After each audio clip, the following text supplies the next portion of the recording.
E aí, pessoal? E aí, Patrick? Como o senhor está? Tudo certo por aqui, Giovanni, me sentindo mais interessante, inteligente, inovador e inconformado, depois de mergulhar nas transformações profundas que a tecnologia impõe à nossa civilização. Pô, bom começo, exatamente, Patrick. Inclusive, né, esse começo, estamos começando, né, mais um episódio do Podcast, e hoje nós vamos mergulhar em um universo que une literatura, inteligência artificial, datificação, olha só, da vida, né, e até mesmo desafios do nosso planeta no antropoceno, né? É um mergulho na crise da civilização humana, mas também na busca pela superação e pela construção do futuro. Um episódio muito legal que vai ser hoje. Muito bem, isso é algo que constrói novas realidades e nos força a repensar nosso lugar no mundo, é a convergência dessas tecnologias disruptivas. Nossa convidada, inclusive, é especialista em desvendar complexidades. É outro programa de gala, Patrick, tá? Então não vamos perder mais muito tempo e vamos começar apresentando o currículo da nossa convidada. Claro, vamos sim. Então, ela é graduada em licenciatura e letras pela Unesp, ela tem mestrado em comunicação social pela Universidade de Marília, onde pesquisou sobre a questão do livro do formato impresso ao eletrônico. E o ápice da sua formação é o doutorado em tecnologia da inteligência e design digital pela PUC-SP, defendendo a tese sobre reinvenção do educador, literatura e hipermídia, em 2018. Ela é estudiosa do método da complexidade de Edgar Morin e foi pesquisadora da cátedra Oscar Sala do Instituto de Estudos Avançados da USP, sob a gestão da professora doutora Lúcia Santaella. As linhas de pesquisa incluem inteligência artificial generativa, a leitura em ambiente eletrônico e híbrido, a formação interdisciplinar de docentes, e ela ainda presta consultoria para a humanização de profissionais das áreas da saúde e humanas. É um belo currículo da professora, né? Tanto é que, só para informar a nossa audiência, as perguntas serão baseadas nos assuntos de pesquisa da nossa convidada. Mas faltou uma parte importante desse currículo, Patrick. Ela foi minha professora de inglês no colégio. Puxa vida, sério? Sério. Eu conheço a nossa convidada desde 1987, quando eu tinha 11 anos de idade, tá? Por isso é uma dupla honra ter essa convidada aqui no podcast. Então, senhoras e senhores, professora Arlete Aparecida Matias, muito bem-vinda, muito bem-vinda. Obrigada, professor. É uma honra estar por aqui e estou à disposição daquilo que a gente possa debater para hoje. Legal, muito bom. Professora Arlete, a gente sempre começa o programa pedindo para o convidado explicar a sua trajetória profissional, né? Além de ter sido professora de inglês, dessa figura aqui, que é o Giovanni, sei que a senhora foi dona de escola de inglês e nunca parou de estudar, pois talvez uma etapa que muitos estivessem pensando em ir mais devagar, a senhora foi mais longe e ainda fez um doutorado. Então, de forma resumida, professora, como foi sua trajetória tão interessante? Peço para a senhora falar de forma reduzida, porque a senhora fez tanta coisa, né, que daria um episódio inteiro só com o seu histórico profissional.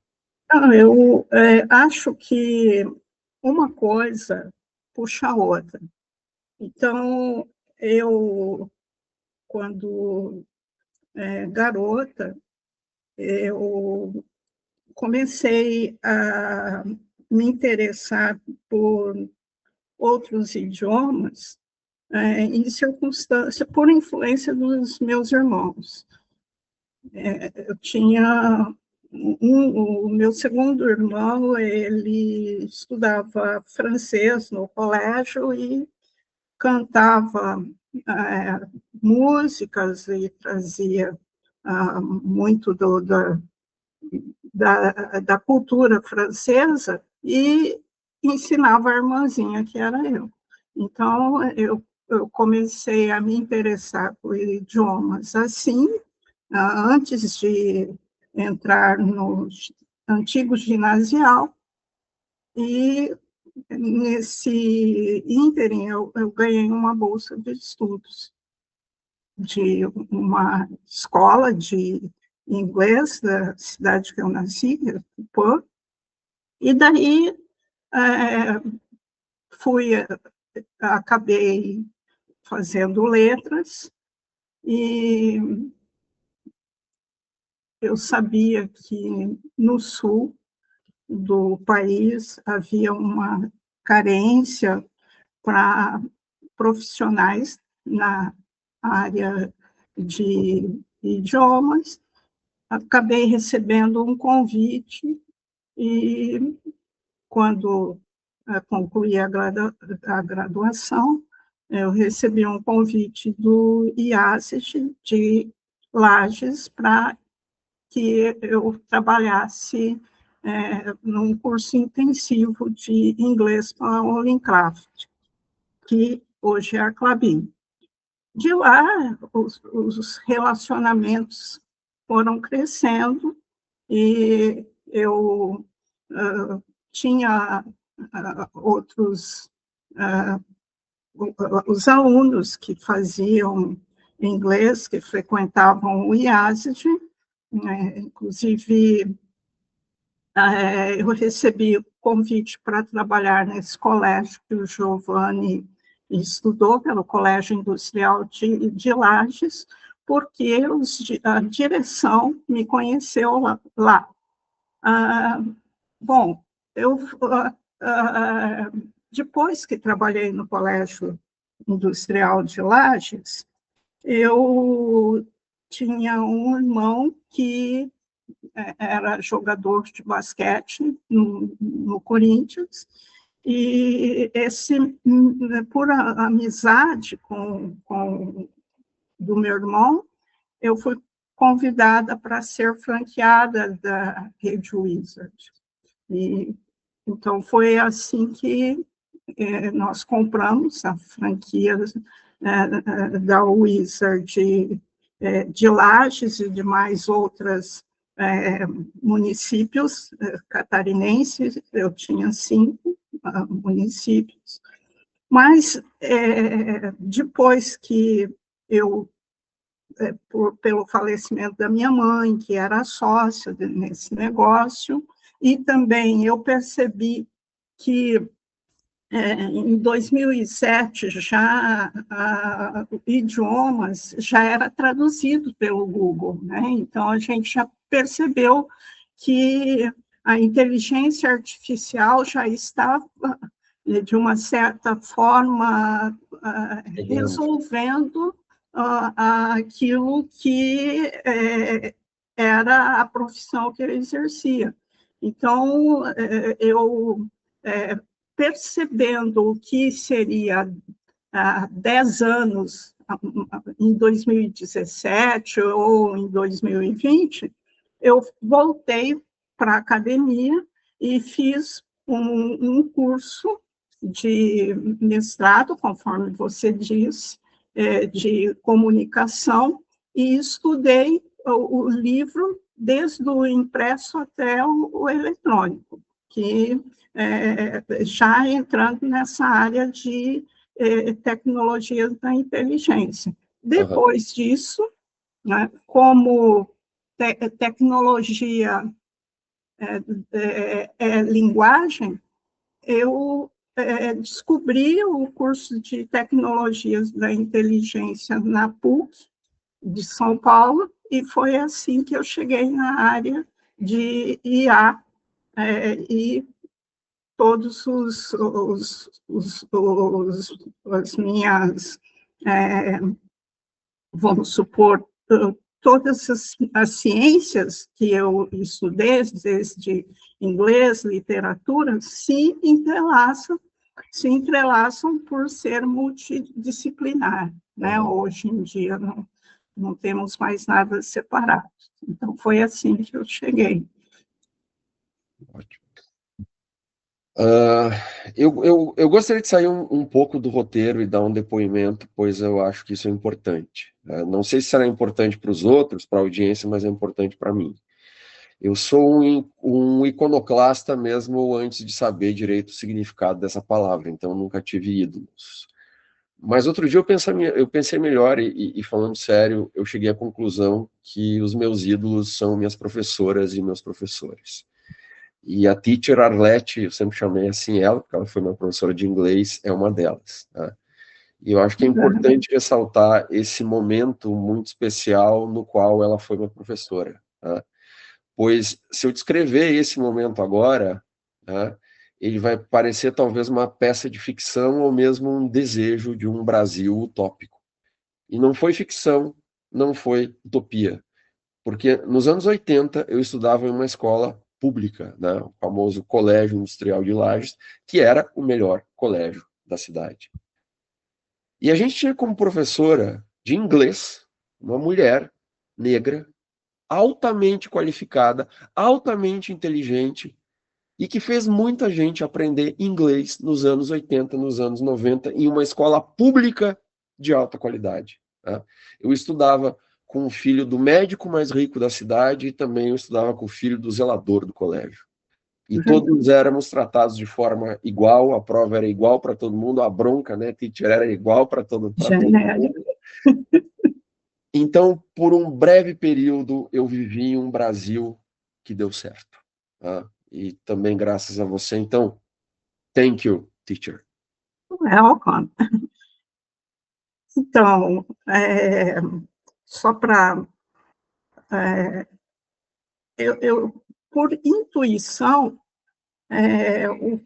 eu fui, inclusive, trabalhar nas escolas estaduais, porque havia lá em Lages, em Santa Catarina, professores que abandonavam, inclusive, a cadeira de língua inglesa. E no Colégio do Rosário, que é uma escola pública, também, a professora abandonou a cadeira, que nos mesmos anos que eu dava aula no Colégio Industrial, e foi para uma outra atividade.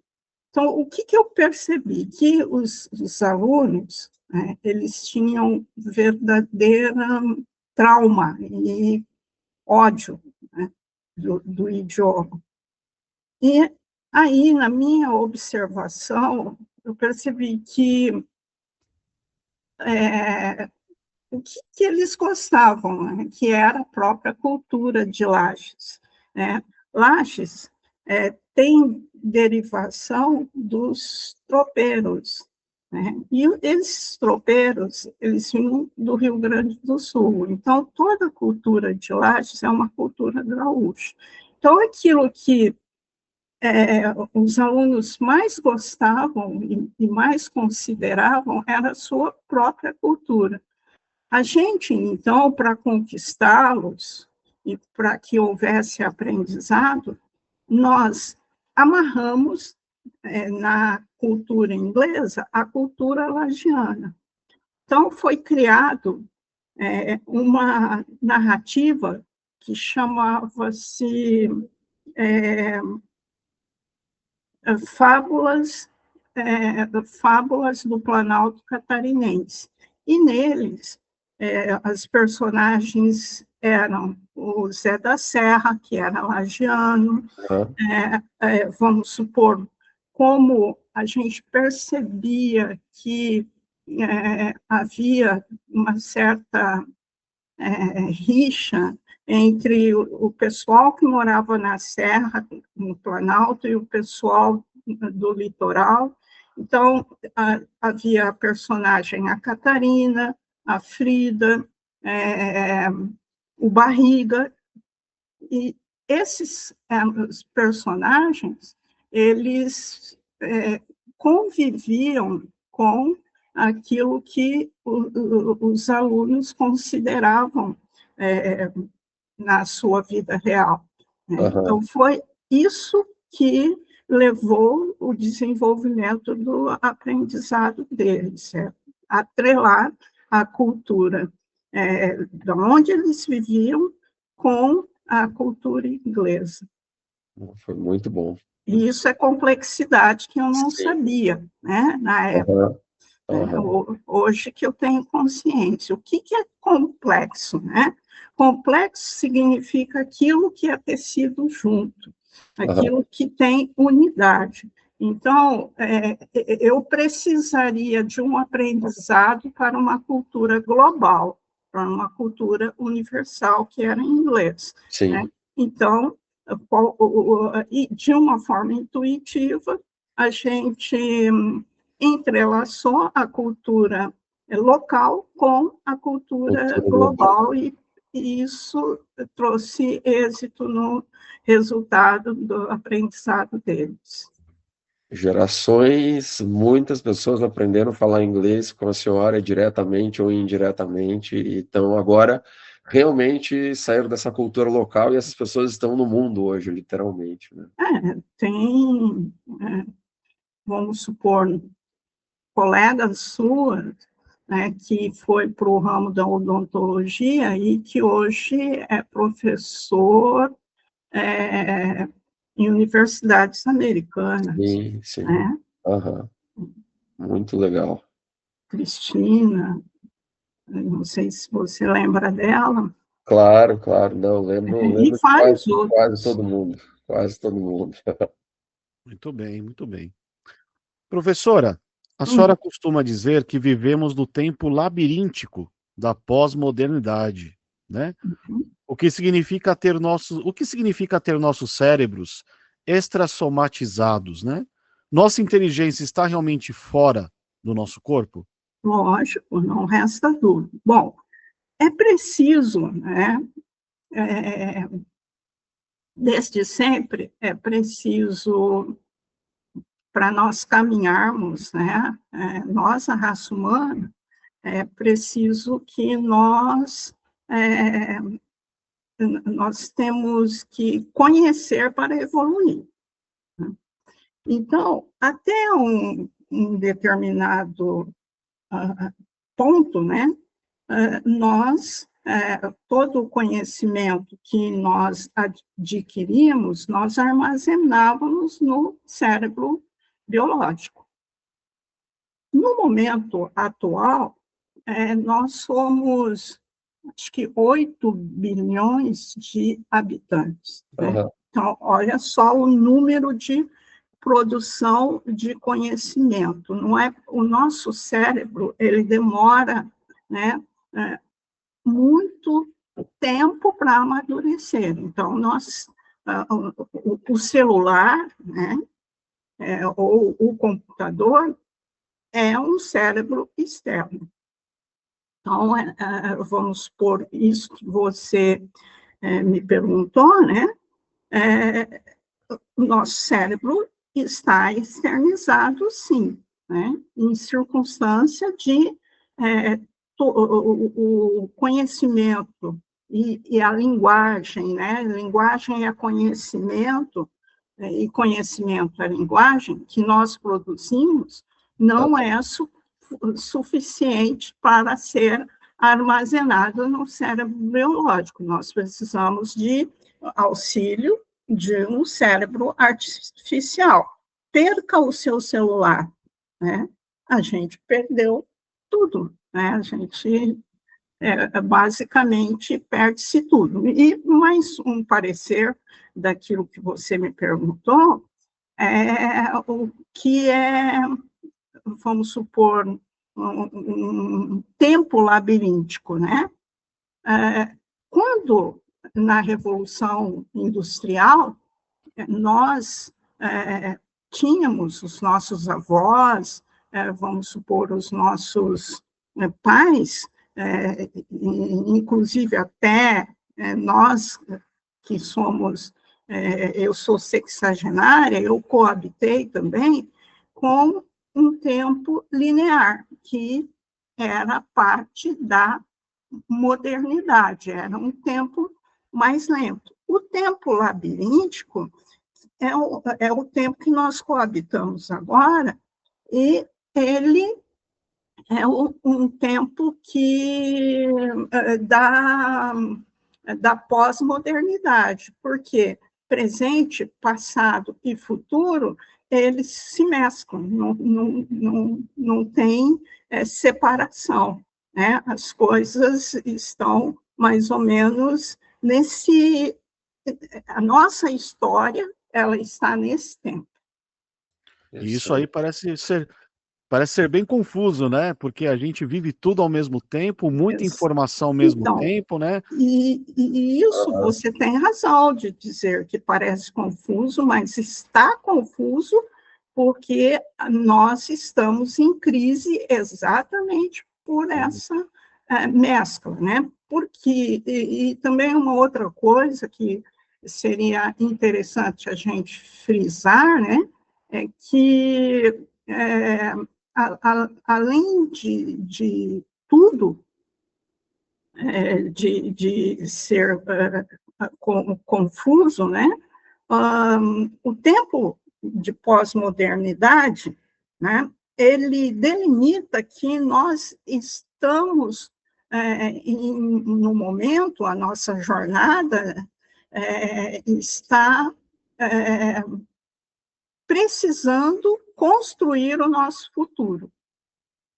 Mas devido a essa confusão, né, que são os desafios que nos, vamos supor, que nos atingem nesse momento que estamos, né? Então, por isso que eu sugeri para vocês, né, que nós pudéssemos abordar a respeito de inteligência artificial, né, e que nós pudéssemos abordar a respeito de redes sociais, por causa das desinformações, a respeito de datificação, porque nós somos hoje nas redes sociais meros dados, né?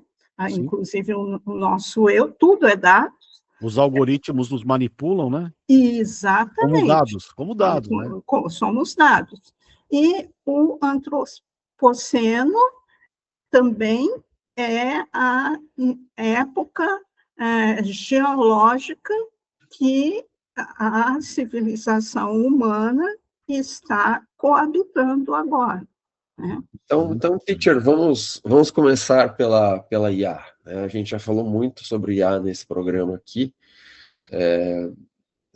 Eu particularmente não gosto muito mais de falar desse tema, já me exauriu um pouco o assunto, mas eu gosto, obviamente, de aprender com pessoas que sabem mais do que eu. E a senhora aponta, inclusive, no artigo que a senhora escreveu nas suas pesquisas, né, essas IAs generativas como grandes modelos de linguagem, né, são abastecidas por linguagem humana. Tá?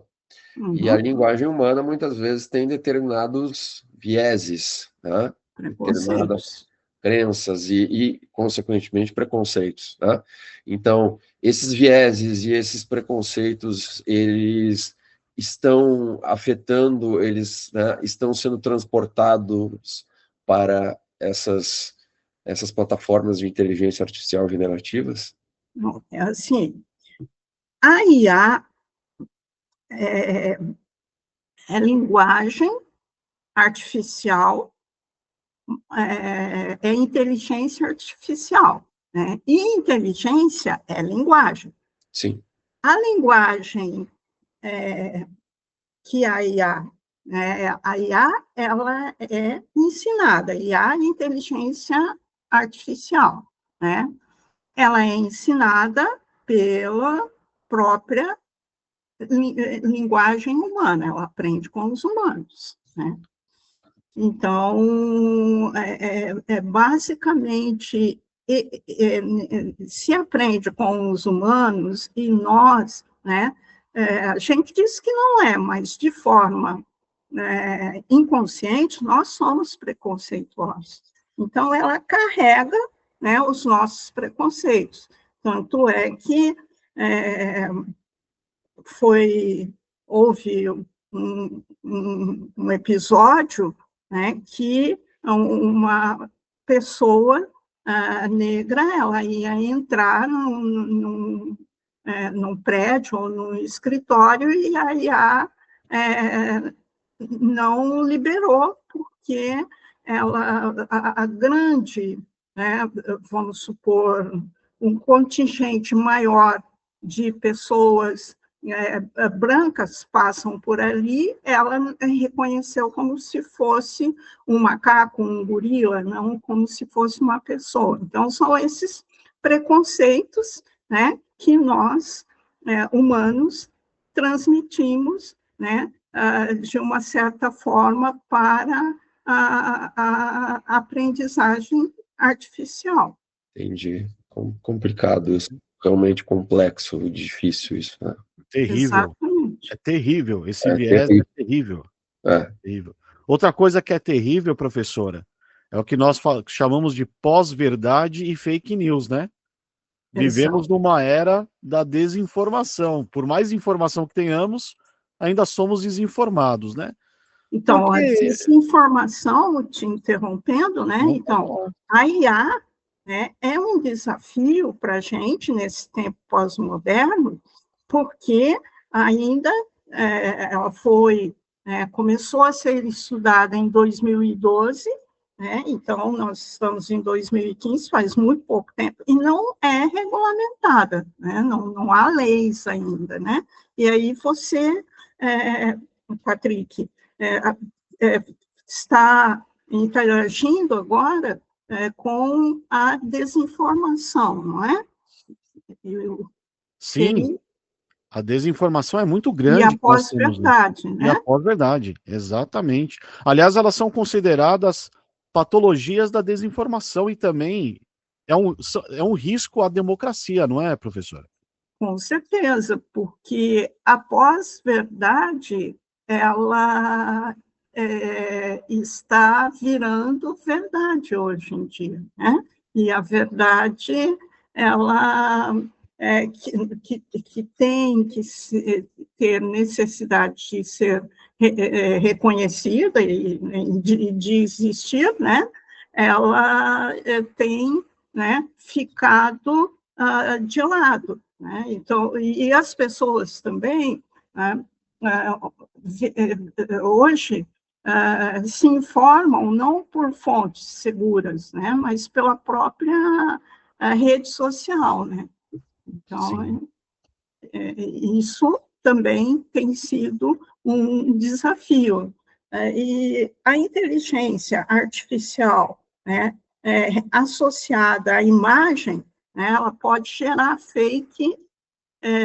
face, né? E uma voz fake também. Então, a gente recentemente viu a Gisele Bündchen, né, vindo a reivindicar, né, e recomendando se colocando, vamos supor, defendendo a sua pessoa, né, a sua individualidade, contra uma publicidade que, de forma fake, usou a voz dela e a própria imagem. Então, o professor Drauzio Varela, que é o médico, né, é a personalidade brasileira cuja imagem é a mais falsificada, né, da internet brasileira, e os caras ficam tentando empurrar medicamentos diversos, inclusive coisas que nem existem ele, né? no mercado legal, né, de fármacos, assim, é um negócio realmente terrível. São os desafios que nós estamos enfrentando, né, nesse momento de que coabitamos, né, com a pós-modernidade, né, e com essas desordens informacionais nas redes sociais, né, de forma generalizada e sem regulamentação, né? O que deixa tudo mais perigoso e aberto a interpretações próprias que muitas vezes não são tão inteligentes assim, né? Vamos ser sinceros, né? Deixa viés por capitalismo digital, né? Exato, exatamente. Ótima expressão, capitalismo digital. Colonialismo, na verdade, é a expressão que os pesquisadores dão. Que legal. Aprendendo uma nova aqui, viu, Giovana? Muitas coisas Sim, interessantes, né, para ler a respeito disso, a pesquisa eu bem desenvolvida. desde 1987, eu literalmente aprendo palavras novas com a Teacher Arlete. Tá? Muito bem. Nós aprendemos muito uns com os outros, né? Eu não deixei de aprender muito com vocês e estou aprendendo ainda. Muito bem. Professor, outro assunto interessante, inclusive a senhora sugeriu também esse assunto, que é a datificação. Datificação. E essa datificação ela é dominada pelas Big Techs, né? Elas são detentoras dos dados massivamente. Por que é urgente transformar a formatação e a recomendação algorítmica em uma questão para o debate público e até mesmo político? Olha, porque as pessoas hoje em dia moram, né, nas redes, né? Veja só, né? Recentemente houve uma questão aí, né, bem que possamos dizer um namoro entre uma influenciadora e um jogador da seleção brasileira, né? E que não deu muito certo. Então, para onde que essa discussão caminha, né? Vamos supor, o jogador se manifestou de forma, assim, como se fosse um comunicado, né, vamos supor, pelas redes, né? E, da mesma forma, a outra pessoa também se manifesta e todo mundo se manifesta. Só que, por trás, né, o invisível disso, né, está sendo datificado, né? Então, você permanece nas redes sociais conversando como se você estivesse realmente dialogando com o seu amigo numa mesa de um restaurante ou em qualquer lugar, e os seus dados estão sendo, né, desviados para outras coisas, né? Que a gente não tem regulamentação também disso, né? Nós precisamos, com isso, aprender a ler aquilo que não é visível, né? E a gente deu um clique, nós estamos presos dentro dessa bolha, né? Para quê? Os nossos dados, eles querem para quê? E para quem? A gente não sabe. É verdade. Agora que a senhora falou a questão do invisível, esse universo digital, eles nos mostram, na verdade, uma casca, né? Muito fina de várias outras camadas que talvez a gente nem... Não, a gente não faz ideia. A gente começou a acordar um pouco em 2016, né? Quando o que aconteceu, né, em 2016? Foi o Facebook pegou, né, os dados e vendeu para uma agência, né? A senhora está falando lá da Cambridge Analytica? Exatamente. Então, vendeu, né? Vendeu não, ele cedeu, né? Na verdade. E quem vendeu foi a Cambridge. Né? Vendeu para quem? Né? Vendeu para a campanha política do Trump. Então, aí que a gente começou, a primeira, né? Foi em 2016. Aí que a gente começou a acordar, porque nos anos 2000, quando surgiram essas redes sociais, quando, né, elas começaram a surgir, a gente simplesmente tinha uma concepção que era para, vamos supor, democratização da nossa voz, Da né? informação. Da informação. Mas a gente está percebendo que não, né? Que é basicamente muito mais profundo, né? E, enquanto isso, que é a preocupação dos especialistas, né?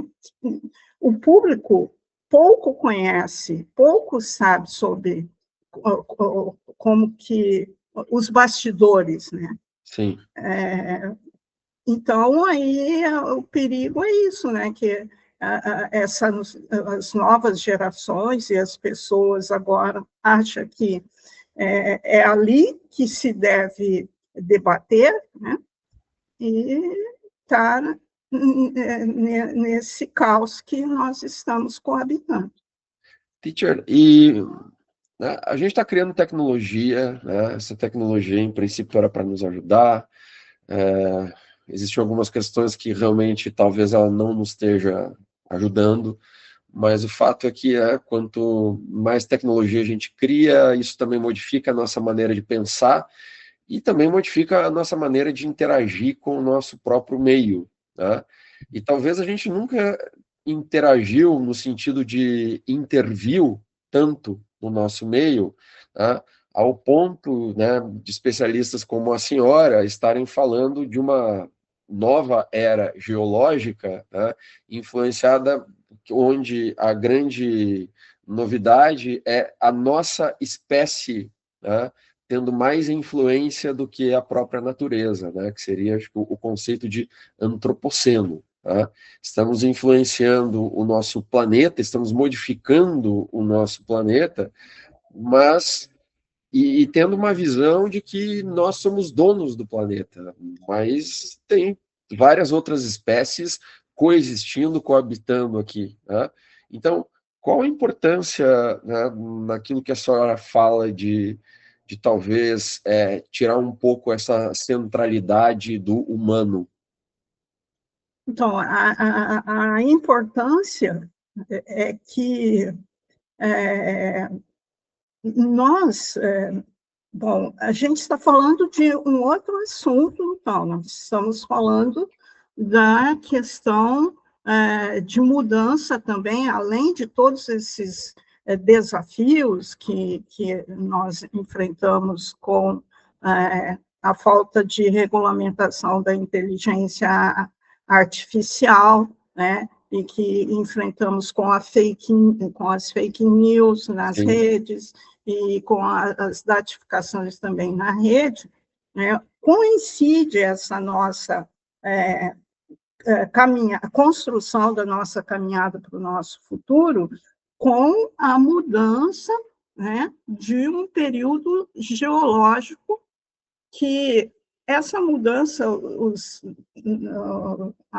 os debates acadêmicos costumam apontar, né, que começou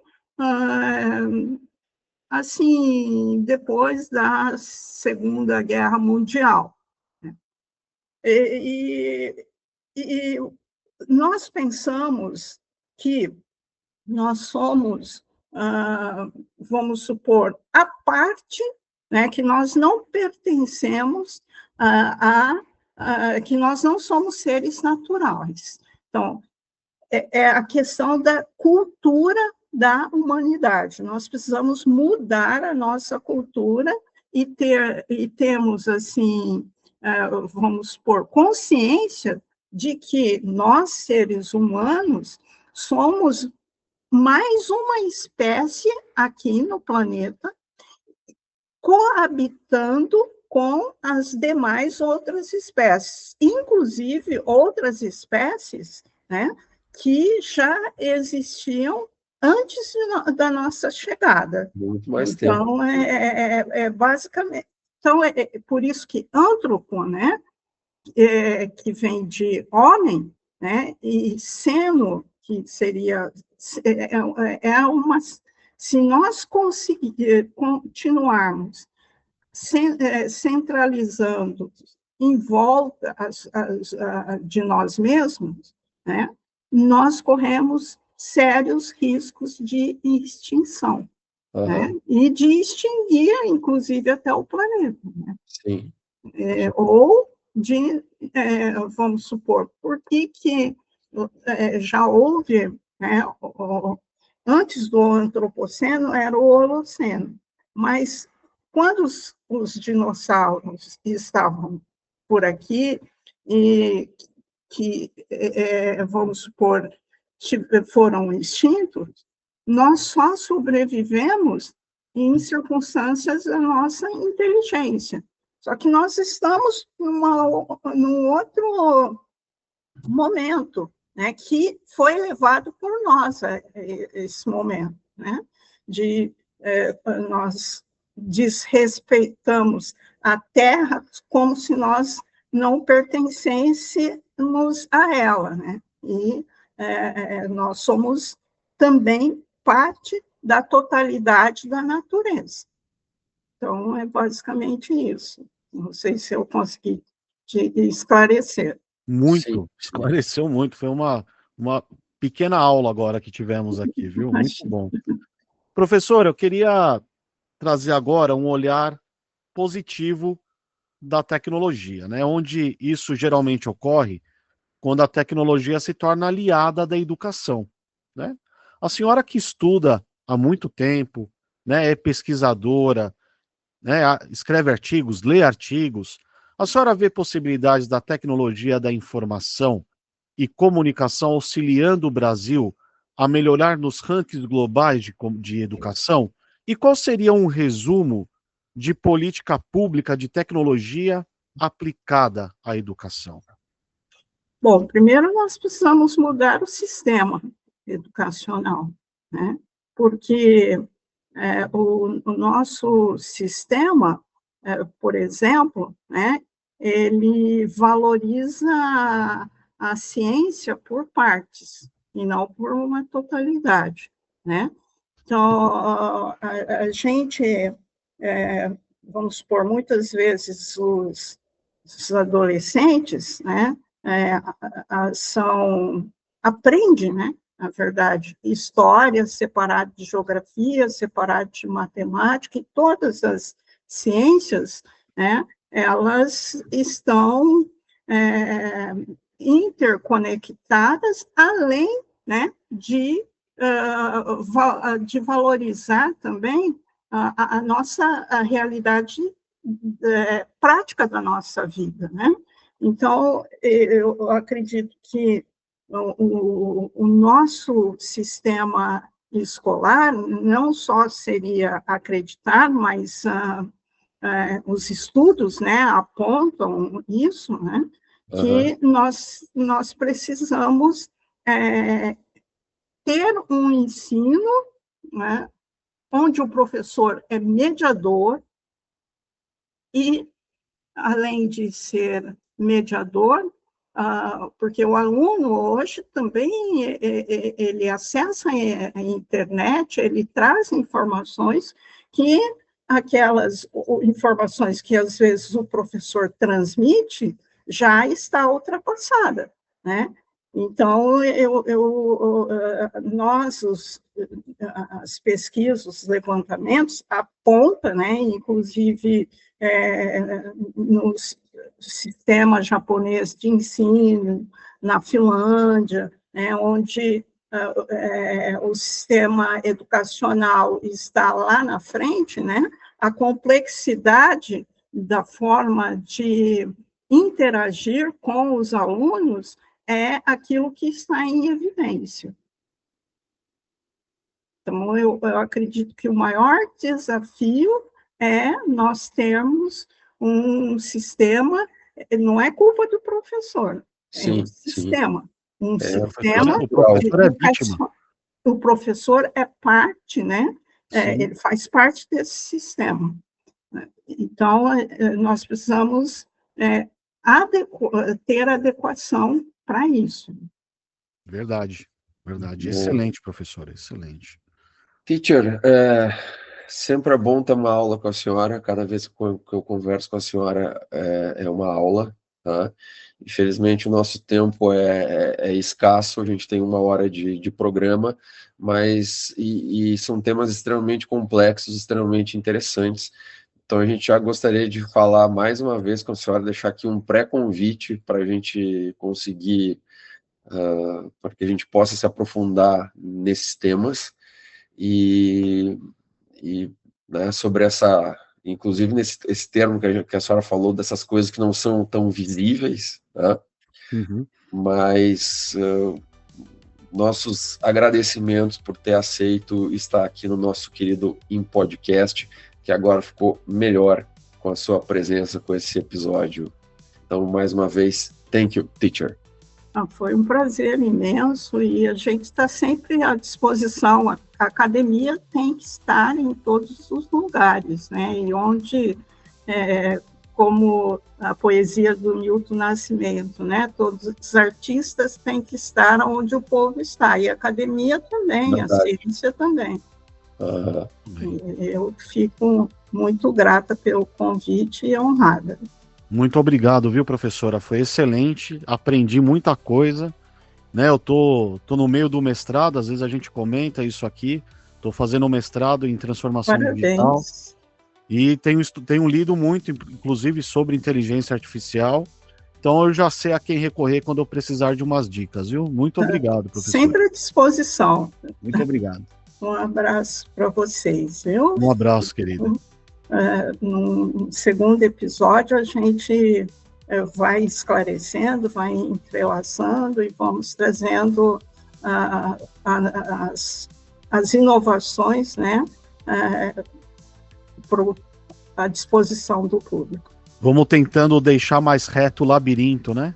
Exatamente. Muito legal. E você, né, ouvinte, espectador que mergulhou conosco nesse universo de complexidade e de tecnologias com o professor Arlete, então se você curta, inscreva-se, ative o sininho para não perder os próximos episódios, inclusive nesse segundo episódio com o professor Arlete que teremos no futuro, tá? Então, até mais, até a próxima, um grande abraço.